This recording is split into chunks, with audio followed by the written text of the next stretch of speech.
नमस्कार, अटल मत न्यूज मध्ये आपले सहर्ष स्वागत आहे। नीट परीक्षेतील कथित पेपरफुटी प्रकरणामुळे देशभरातील लाखो विद्यार्थ्यांच्या भविष्याशी गंभीर खेळ झाल्याची भावना व्यक्त करत कोचिंग क्लासेस असोसिएशन महाराष्ट्राने तीव्र संताप व्यक्त केला। आयोजित पत्रकार परिषदेत राज्याध्यक्ष डॉक्टर PM वाघ यांनी दोषींवर तात्काळ आणि कठोर कारवाई करण्याची मागणी केली। राज्य सरचिटणीस प्राध्यापक ज्ञानेश्वर ढाकणे यांनी सांगितले की विद्यार्थ्यांच्या आयुष्याशी आणि पालकांच्या विश्वासाशी खेळ करणाऱ्या अशा प्रवृत्ती समाजासाठी घातक आहेत। नीट सारख्या राष्ट्रीय स्तरावरील परीक्षेची पारदर्शकता धोक्यात आणणाऱ्या सर्व दोषींना शोधून कठोर शिक्षा करण्यात यावी अशी मागणी त्यांनी केली। असोसिएशनने प्रकरणाची उच्चस्तरीय व निष्पक्ष चौकशी, सर्व दोषींना तात्काळ अटक, पेपरफुटी रॅकेटचा पर्दाफाश आणि परीक्षा प्रक्रियेत अधिक सुरक्षितता व पारदर्शकता आणण्यासाठी ठोस उपाययोजना करण्याची मागणी केली। भविष्यात अशा घटना टाळण्यासाठी कठोर कायदे आणि नियंत्रण यंत्रणा उभारावी असेही सांगण्यात आले। प्राध्यापक गोपीचंद चाटे यांनी या प्रकरणाची संपूर्ण देश पातळीवर निष्पक्ष चौकशी व्हावी अशी मागणी केली। पत्रकार परिषदेला असोसिएशनचे राज्य पदाधिकारी प्राध्यापक संदीप मस्के, प्राध्यापक अप्पासाहेब मस्के, प्राध्यापक अजाबराव सुरे, राजेश इप्पर, प्राध्यापक VJ सोसे, प्राध्यापक संजय तांगडे, प्राध्यापक अरुण पठाडे, महानगर पदाधिकारी व कोचिंग क्लासेस संचालक मोठ्या संख्येने उपस्थित होते। जो आपण बघतोय एक महिन्यापासून महाराष्ट्रामध्ये आणि देशभरामध्ये जे वादळ घोंगावतंय नीट लीक पेपरचं, त्या संदर्भात आजची ही पत्रकार परिषद होती। आणि या नीट पेपर लीक प्रकरणी आमचा सर्वस्वी रोष NTA वर आहे, कारण त्यांची जबाबदारी आहे। त्यांचे जे देशभरातील जे पेपर सेट करणारे लोक असतील त्यांच्यावर कमांड त्यांची असायला हवी। आपले शिक्षक जर समजा पेपर लीक करत असतील तर याला दोषी शिक्षकांना नाही धरता येणार, त्याच्यावर त्यांचा कमांड नाही, म्हणजे NTA कुठेतरी कमी पडते असं आमचं स्पष्ट मत आहे। नेत्यांचं असं म्हणणं आहे की कोचिंग क्लासेस वाल्यांनी हे पेपर नेते आणि लोक हे प्रत्यक्ष तिथे येऊन विद्यार्थी आणि शिक्षकांसारखे शिकवत नाही किंवा बसत नाहीत, लांबून म्हणजे म्हणतात ना दुरून डोंगर साजरे, तशा प्रकारचं उचलली जीवन लावली टाळायला हे बोलून चालणार नाही।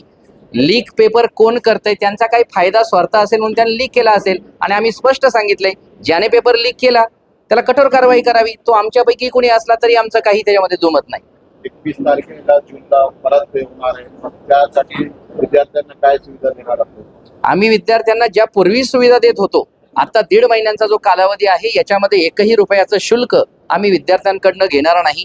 जे ग्रामीण भागातले विद्यार्थी आहेत त्यांनी इथे यावं आणि निशुल्क शिकावं। एखाद्याची परिस्थिती खूपच गरीब असेल तर अगदी खाण्यापिण्याच्या सोयीसहित आम्ही सर्व सुविधा उपलब्ध करून देणार आहे।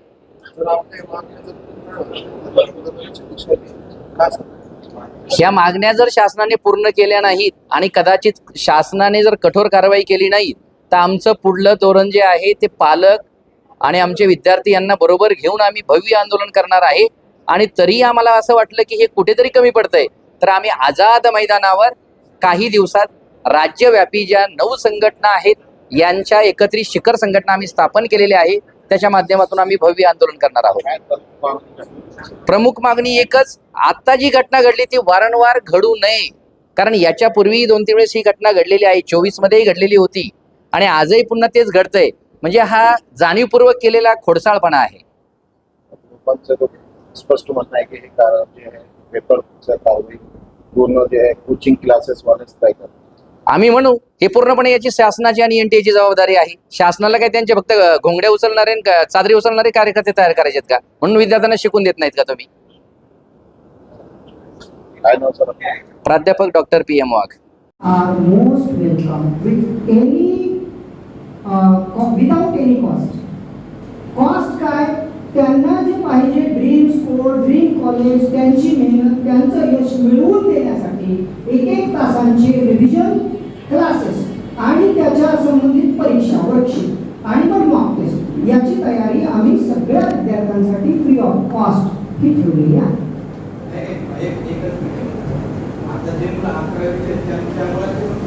अकरावीचं वेगळं हे पण आता हा डिटेलमध्ये पाडले ऐका ना।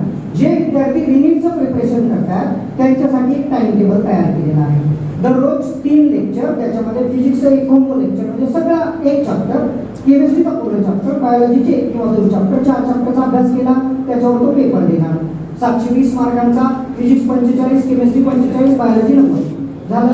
दुसऱ्या दिवशी 4 चॅप्टर, तिसऱ्या दिवशी 4 चॅप्टर, असं 15 दिवसात 2 वर्षाचं रिव्हिजन आणि त्यानंतर 8 ते 10 मॉक टेस्ट. म्हणजे त्यांचं जे इन्फिरियॉरिटी कॉम्प्लेक्स आहे तो आधी संपवायचा आणि पुन्हा कामाला लावून त्यांच्या परीक्षेची तयारी करून द्यायची. माझं एक अजून आव्हान आहे सगळ्या पत्रकार बंधूंना, फक्त शेवटचं आहे, अर्धा मिनिट घेतो फक्त, की ही रीनीट होत